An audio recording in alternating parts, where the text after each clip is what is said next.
I was bathing Lucia Rinaldi when my hands started shaking hard enough to ripple the water. She sat in the porcelain tub with one knee drawn up, proud even in weakness, while I knelt beside her and kept a towel draped over her chest so she would never feel exposed. Her stroke had taken some balance, some strength, and none of her dignity. Mine was cracking for a different reason. It was the anniversary of my mother's death, and I was losing a private battle in a stranger's bathroom. Lucia glanced at my face and tried to joke through the embarrassment of needing help. "No pity eyes, Iris. I am recovering, not surrendering." I smiled for her sake and rinsed soap from her shoulder as carefully as if I were handling glass. What I did not know was that her son, Massimo Rinaldi, was watching from another room through a safety system installed after an earlier breach. I thought my grief was hidden. I thought the prayer I whispered belonged only to me, Lucia, and God. When her right hand trembled, I steadied it and murmured the words I had used in hospital rooms for years. "Lord, stand in the space where my hands cannot. Hold what I cannot hold." Lucia closed her eyes for a second, and I turned away so she would not see the tear that escaped. If you've ever had to stay gentle while your own heart was breaking, stay with me. And if this story moves you, like and subscribe, because that prayer was about to reopen a door I thought was gone forever. I had taken the Rinaldi job for plain reasons. Lucia needed a temporary private caregiver while she recovered from her stroke. I needed the higher pay because my savings had been eaten by my mother's final medical bills, repairs on my small house in Ashby, and the cost of rebuilding a life after a broken engagement. I told myself I was accepting 6 difficult weeks, nothing more.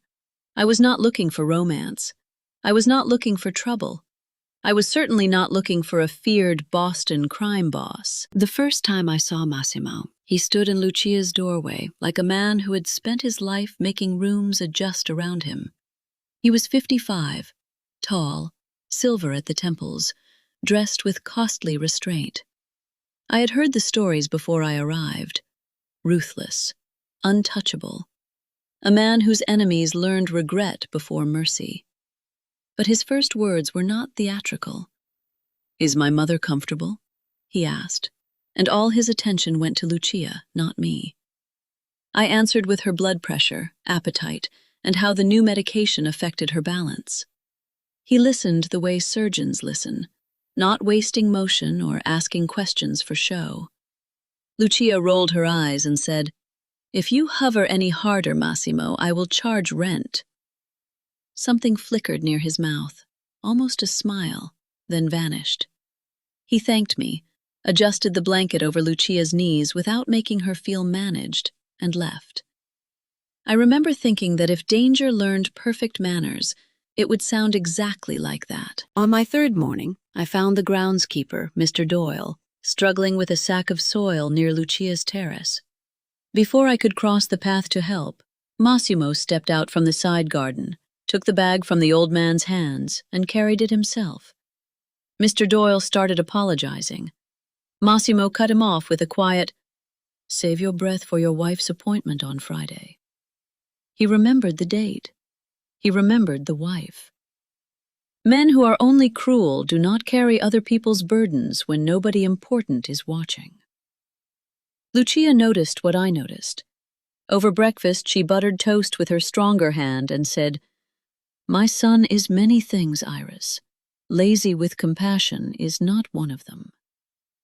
It was the first time she said my name with affection instead of courtesy. I liked her quickly, which was risky. She was proud, sharp, funny when pain allowed it, and determined to keep illness from stripping away her womanhood. Caring for her felt like protecting a border she refused to surrender. My past had trained me to expect every kindness to collect interest. While my mother was dying, my former fiancé Daniel had spent months acting patient in public and resentful in private. I was the woman changing dressings, sorting medication, sleeping in hospital chairs, and praying myself numb in chapel pews. He was the man quietly keeping score. After my mother died, I learned he had also been sleeping with a woman from our church group. someone who had eaten in my kitchen and called me sister. Betrayal changes the chemistry of gratitude. It turns gifts into questions and tenderness into a possible ambush. So I kept my tone professional, my schedule strict, and my feelings under lock. Yet Massimo kept slipping under those defenses. He noticed things most men missed. He remembered which pill Lucia swallowed more easily if I crushed it in applesauce. He moved chairs before she asked. He held a water glass steady when her hand trembled, but only enough to help her succeed without feeling helped. His power did not erase detail. It sharpened it. The prayer sharpened him too. I began noticing the change after only a few days. Whenever I repeated those words over Lucia's pain, something in Massimo went still, as if a distant sound had found him.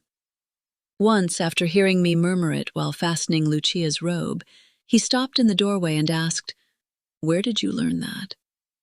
I told him the truth. I wrote it years ago. He kept looking at me with an expression I could not read. "It sounds familiar," he said, and walked away. Lucia heard that exchange and grew curious in ways I should have taken more seriously. While I brushed her hair that evening, she asked whether my mother had spent her last months at St. Catherine's. I said yes. She asked whether my father had been named Samuel. Yes again. She nodded as if those answers were pieces clicking into place. Then she changed the subject and asked for lipstick. At the time, it seemed like ordinary old lady conversation. Later, I understood she was testing a memory she had carried much longer than I knew. Not everyone in that house wanted me there long enough to matter. Massimo's sister Celeste managed family schedules, finances, and the quiet machinery behind the household. She was elegant, careful, and polite in a way that made every sentence feel inspected before being released. The first time we were alone, she said, "My mother forms attachments easily when she is treated well. I prefer clear professional boundaries." I answered, "So do I." I meant it. At least I meant it then. Warren Pike, the longtime security director, was easier to read. He trusted locks, protocols, and controlled information more than human character. He walked me through entry codes, staff entrances, emergency procedures, and the rule that unusual calls or deliveries must be reported immediately. "Comfort is not the same thing as safety," he said. I told him I had survived hospice, probate court, and churchwomen with opinions. I understood caution. He almost smiled. Almost. The days settled into a rhythm that felt domestic before I admitted it. I woke before Lucia, checked her pressure, warmed towels, and helped her through the humiliations stroke recovery brings, bathing, drying, clasping a bra with one working hand, pretending not to notice when her balance betrayed her. I drove her to therapy. I coaxed her to eat on the days her appetite disappeared. I read aloud when pain made sleep impossible. Somewhere inside that routine, the estate stopped feeling like an assignment and started feeling like a life I had stepped into. Massimo stepped into it too, little by little. He cut Lucia's pears smaller when her grip was weak. He held doors without fanfare. He asked whether therapy was pushing too hard and actually waited for my answer. Once I came in from Lucia's terrace with numb fingers after refilling the birdseed and found tea on the windowsill beside her chair. He never claimed credit. I drank it anyway, which frightened me more than if he had pressed the cup into my hand. Fear is simple. Comfort asks more dangerous things. One stormy evening, the power cut out while I was guiding Lucia from the bathroom. Her foot slipped on the rug. Before I could fully catch her, Massimo was there. I never heard him enter. He took her weight without making her feel clumsy, steadied me with a hand at my elbow, and said only, "Slowly." When the lights returned, Lucia looked from him to me and said dryly, "If either of you plans to faint, please do it one at a time." I laughed before I could stop myself. That half-second of laughter mattered because it made me aware of the quiet force growing between us. Attraction did not arrive like lightning. It gathered through observation. I noticed his patience before his shoulders filling a doorway. I noticed the silver at his temples before his hands. I noticed that he never stood close enough to crowd me and never used my first name casually, as if he understood names can feel intimate in the wrong mouth. Lucia saw the change before either of us admitted it. The first real opening between us came over soup. Lucia had gone to bed early after a hard therapy day. I was in the kitchen rinsing bowls when Massimo asked whether I had eaten. I said yes automatically. He glanced at the untouched soup near the sink and said, "Lying to me is not a skill worth improving." I should have bristled. Instead, I sat at the small table by the pantry while he warmed the soup and put bread beside it, as if this were ordinary. We talked for nearly an hour, not about his business or my suspicions, but about the parts of life that reveal more than biographies do. He asked why I fed birds. I told him my father believed caring for something smaller than yourself keeps pride from hardening. He asked what I missed most about my mother. I said the sound of somebody moving through the kitchen before sunrise. When I asked what he did when he could not sleep, he answered simply, "I sit outside my mother's door," he said, "and make sure she is still breathing." That was the moment I understood his loneliness.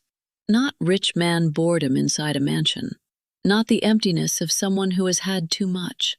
It was the loneliness of a man whom everybody needed and almost nobody knew.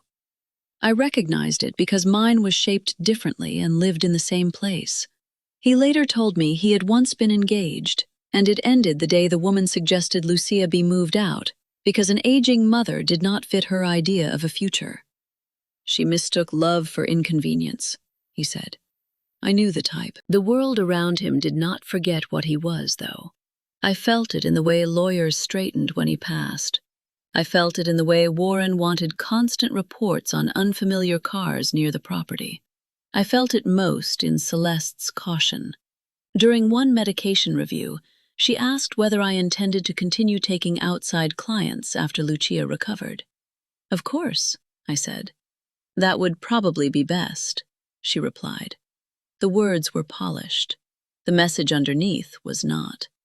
My presence had an expiration date in her mind. Massimo never tried to own my time, which made him harder to resist. He adjusted Lucia's schedule around a Sunday church service I sometimes attended in town. He made sure I had a car, but never asked where I went when I left the estate. Once I returned from the cemetery where my parents were buried and found him alone outside Lucia's room. He looked at the damp hem of my coat and said only, "The roads were rough today." He was offering me a chance to speak. When I shook my head, he let the silence hold.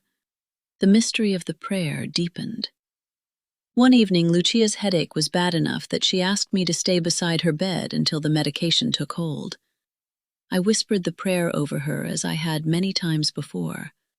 When I stepped into the hall, Massimo was there with one hand flat against the wall, as if he had stopped himself mid-step. "Have we met before?" he asked. "Not that I know of," I said. It was the truth, yet he looked at me like a man standing near buried history. Then I learned how quickly a house can turn inside out. Lucia had gone to sleep early. I was hunting for extra towels in a closet near her bathroom when I found a narrow service panel standing slightly open. Behind it sat a monitor station no larger than a carry-on case, dark except for a single standby light. I might have closed it and kept moving if Warren had not turned the corner just then and stopped like a man caught with a lie half in his mouth. "What is that?" I asked. "Standard security equipment," he said too fast. I looked from his face to the screen and felt cold move through my body. "For this bathroom?" His silence was answer enough. In a heartbeat, every private moment of the past weeks rearranged itself in my mind. My hidden tears, Lucia's baths, the prayer whispered when I believed no one else could hear it. A woman who gives intimate care does so on the strength of trust. I suddenly realized that trust had been pierced without my knowledge. I walked straight to Massimo's study. He rose the second he saw my face. "How long?" I asked. He did not insult me by pretending not to understand.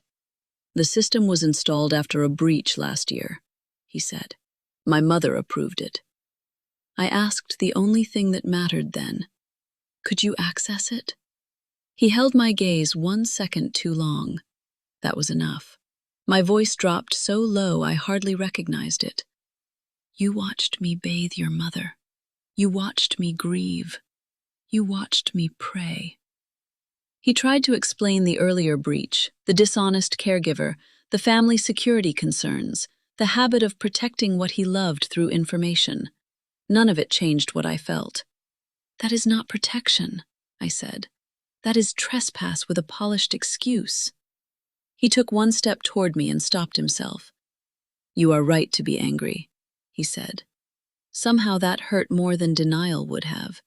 He understood me well enough to know exactly why this was unforgivable, and still he had allowed it to exist. I resigned that night. I packed my bag before dawn, left detailed notes for Lucia's temporary replacement, and sat beside her bed long enough to kiss her forehead while she slept. I could not wake her. I could not bear the look in her eyes if she already knew how much of my privacy had been taken. At the front steps, my hand shook so badly I dropped my keys. Warren picked them up but said nothing. When I drove away from the estate, it felt less like leaving a job than escaping a place that knew my heartbeat. Tell me honestly in the comments, if someone you were beginning to trust had seen your private grief through a hidden screen, would any explanation be enough? That was the question tearing through me all the way back to Ashby.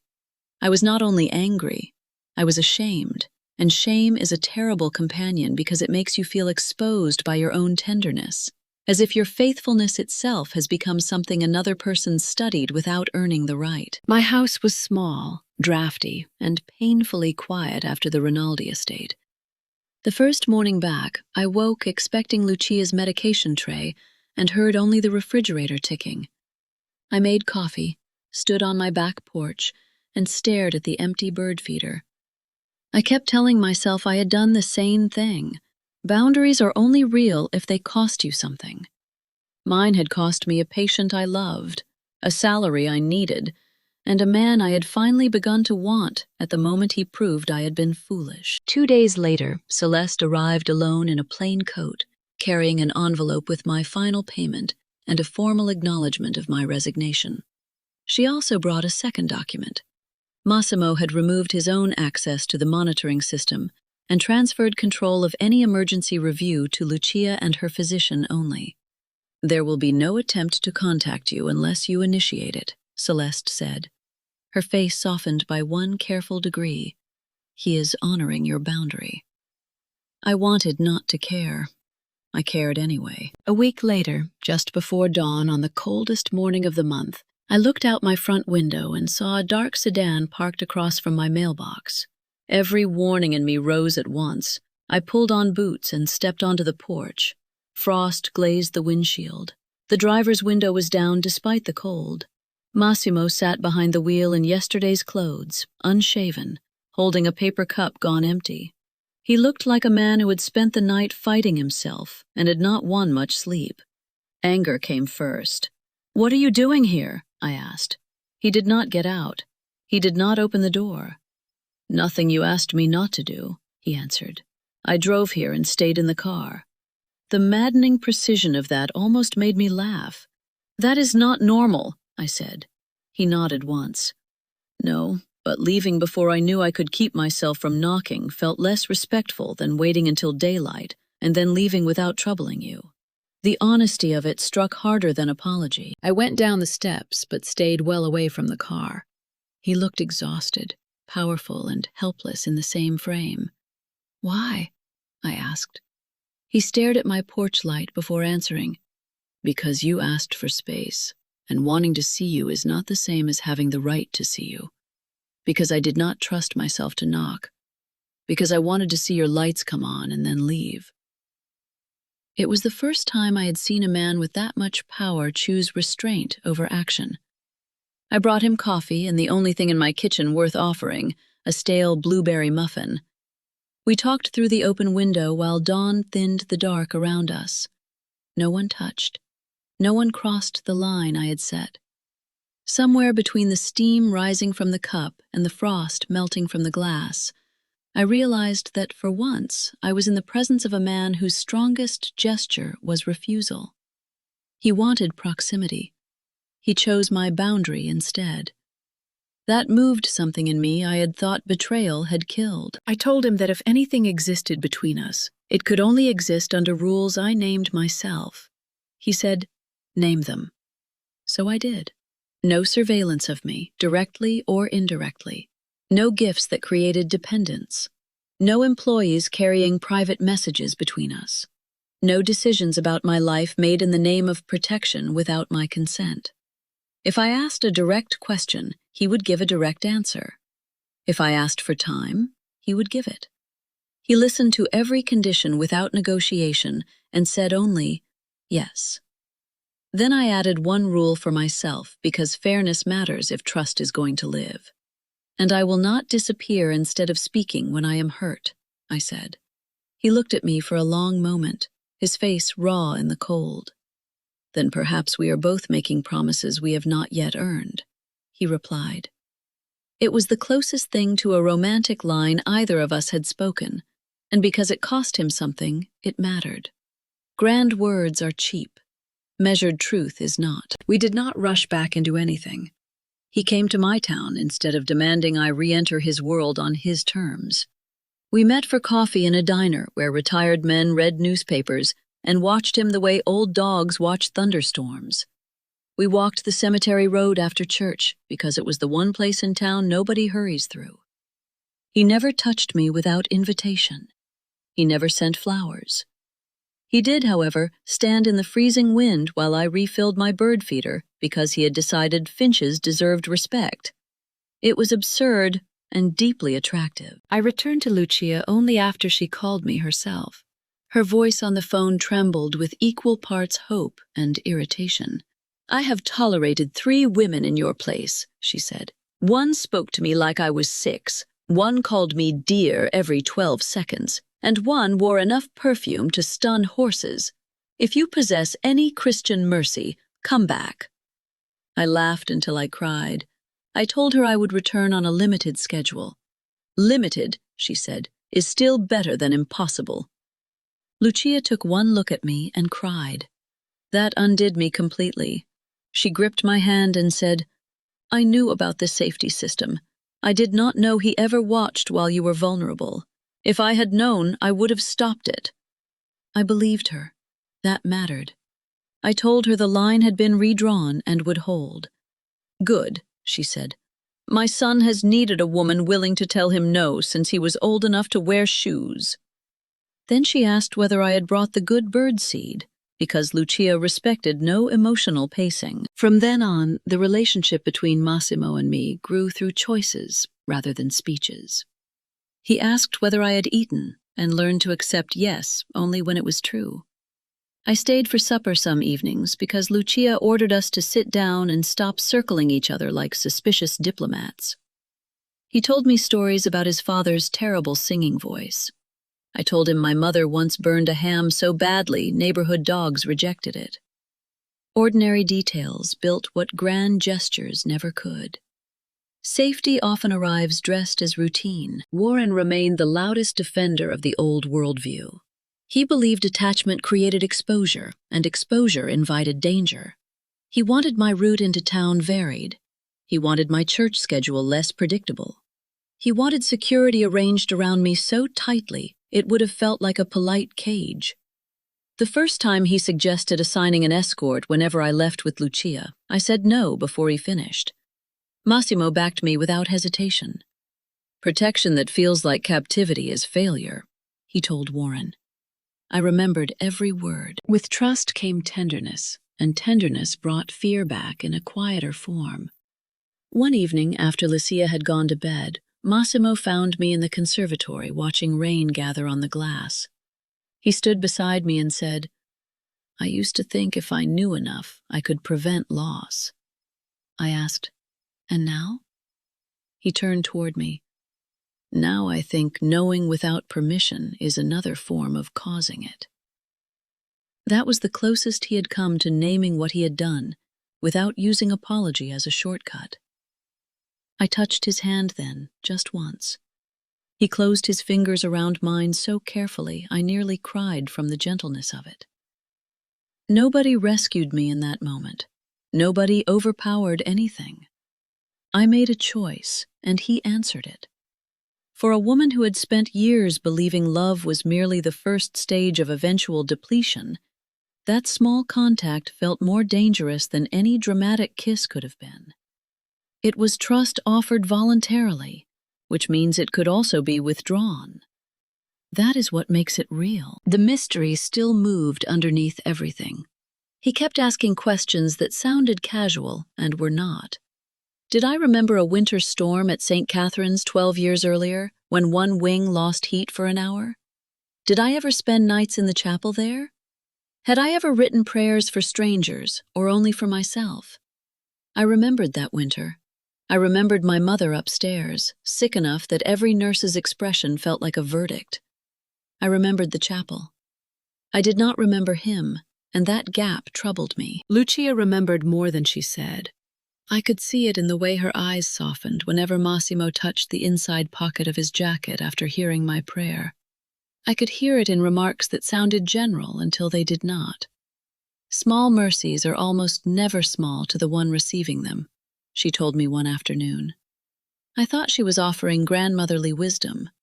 Later I understood she was speaking with very specific knowledge and waiting for the right moment to let it breathe. Spring finally loosened the grounds by the time the final crisis came. Lucia was stronger. She could stand longer on her own, brush more of her own hair, and complain with renewed energy about the indignities of physical therapy. That morning she was teasing me about my sensible shoes while I helped her into the bath. Steam clouded the mirror. Towels warmed on the rail. For one strange second I thought how remarkable it was that a room once connected to betrayal had become sacred again through effort and honesty. Then Lucia dropped the washcloth. That was not unusual. What was unusual was the way her mouth failed when she tried to ask me to hand it back. Her right side slackened almost imperceptibly. Her eyes changed too, suddenly frightened and glassy. Every nerve in me sharpened. "Lucia, squeeze my hand," I said. Her left hand obeyed. The right lagged. I had seen this before. Not in textbooks, in real bodies, with real minutes disappearing while families argued over the wrong things. I got her out of the tub faster than should have been possible. I wrapped her in towels, lowered her to the bench, and hit the emergency button with my elbow. Staff came running. Warren first, then Celeste, then Massimo, buttoning his jacket as he moved. "She needs an ambulance now," I said. "Possible stroke recurrence."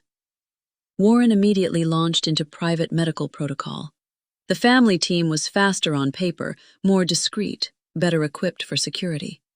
I looked at Lucia's face and knew delay was the enemy. "Call 911 now," I said. Warren argued for waiting. I did not. "Confidentiality will not rebuild damaged brain tissue," I snapped. My phone was already in my hand. He caught my wrist, not brutally, but enough to stop the call for one breath too long. The whole room changed around that contact. Massimo's voice cut through it like a blade. "Let her go." Warren released me. I dialed emergency services myself while giving Lucia's symptoms and the estate address. Then Massimo did the thing that proved more than any promise ever could have. He did not side with protocol, pride, or control. He ordered the gates opened, the driveway cleared, and every member of security to cooperate fully with the ambulance crew and follow my instructions until medical command took over. Then he knelt beside his mother, took her hand, and said, "Iris is here. I trust her." Weeks earlier, he had watched me from a screen in the name of protection. Now, in that same kind of room, with the person he loved most in danger, he chose trust over control in front of everyone who mattered. I rode with Lucia in the ambulance while Massimo followed in his car. I kept talking to her the entire way, refusing to let fear become the loudest thing she heard. At the hospital, the neurologist moved fast enough to give us hope. Even so, the wait that followed felt endless. Massimo paced like a man trying not to break the floor with his own shoes. Celeste cried once, sharply, then mastered herself. Warren said almost nothing. He had seen with his own eyes what protocol might have cost. When the doctor finally told us Lucia had received treatment in time and was likely to avoid major permanent damage, my knees nearly gave out. Massimo caught my elbow before I fell into the nearest chair. The touch was light, question rather than claim, and I covered his hand with mine. No speeches were necessary. We had already said what mattered by what we had done. Trust is loudest when there is no time for performance. Lucia's recovery from that second scare was slower, but hope had returned to it. 3 days later, when she was alert enough to begin issuing instructions again, she asked for both of us and insisted we wheel her not to the atrium, but to the hospital chapel. I thought she wanted prayer. Instead, she waited for the doors to close and said, "I am tired of watching two intelligent people circle a truth I recognized weeks ago." Massimo went still. Something in my chest did the same. Lucia looked at me first. 12 years ago, your mother was on the 4th floor after a brutal round of treatment. I was here too, recovering from surgery. My son thought I might die before morning. Memory stirred before understanding did. I remembered that winter. I remembered fluorescent nights, bad coffee, and the chapel that smelled like wax and old fear. Lucia continued, "I saw you once in that chapel, though you did not notice me. Later, Massimo went there alone and came back carrying a folded card." Then she turned to her son. "Show her." Massimo reached into the inside pocket I had watched him touch for months and removed a worn square of folded paper, yellowed at the creases from years of being carried close. My hands were shaking before he even placed it in them. The handwriting on the front was mine, younger and rounder but unmistakable. Inside were the exact words I had been whispering over Lucia's bathwater, over my mother's hospital bed, over my own breaking heart for 12 long years. The memory came back whole. I saw myself on a chapel bench, numb with exhaustion. My mother upstairs, the future shrinking one lab result at a time. I saw a tall stranger sitting 2 pews ahead with his head bowed so low grief seemed to bend him. I had not known his name. I had only recognized a son standing at the edge of losing his mother. When he rose to light a candle, I wrote the prayer on the back of a church bulletin, left it beside him, and slipped out before he turned around. I never imagined he kept it. Massimo's voice was rough when he finally spoke. I remembered the handwriting, the prayer, the storm outside, and the coat you were wearing. I did not remember your face clearly enough to trust myself until I heard the words again. He looked almost angry at the amount of feeling contained in such a quiet confession. That prayer carried me through that night, he said, and through other nights after it. In that moment, he was not the head of a powerful organization. He was simply the stranger from the chapel, finally found. I could not speak at first because my whole life seemed to fold inward and outward at once. I had believed that small act of kindness disappeared into the anonymous sorrow of hospitals. I had thought it was one of 1,000 things women do while no one important is looking. Yet here was the man I loved, standing in front of me with proof that mercy can travel farther than memory. Not because fate had written a pretty trick, but because compassion leaves marks even when no reward is possible. Lucia, deeply satisfied with herself, revealed the rest. When she needed a private caregiver after her stroke, she had reviewed names and stopped at Bellamy. Then I spoke the prayer aloud, and she knew. She requested me not to force a romance, but to give 2 lonely people the chance to meet without reputation deciding the terms. The rest, she said dryly, I trusted to your combined stubbornness. I laughed and cried at the same time. It was exactly the kind of truth only Lucia would deliver without sentimentality. Massimo knelt beside her wheelchair and kissed her forehead like a son who understood exactly how much she had given him. Then he stood and faced me with an openness I had never seen before. "I cannot undo the harm I caused you," he said, "but what is true in me has been true without bargain from the beginning." I looked at the paper in my hands, then at the man who had carried it for 12 years. "Then let it stay true in the light," I answered. That was my yes before the formal one came later. Months afterward, when Lucia could manage short distances with a cane and plenty of impatience, Massimo asked me to marry him in my backyard while we refilled the bird feeder. He did not kneel on the wet grass because he was too old for theater and too honest for imitation.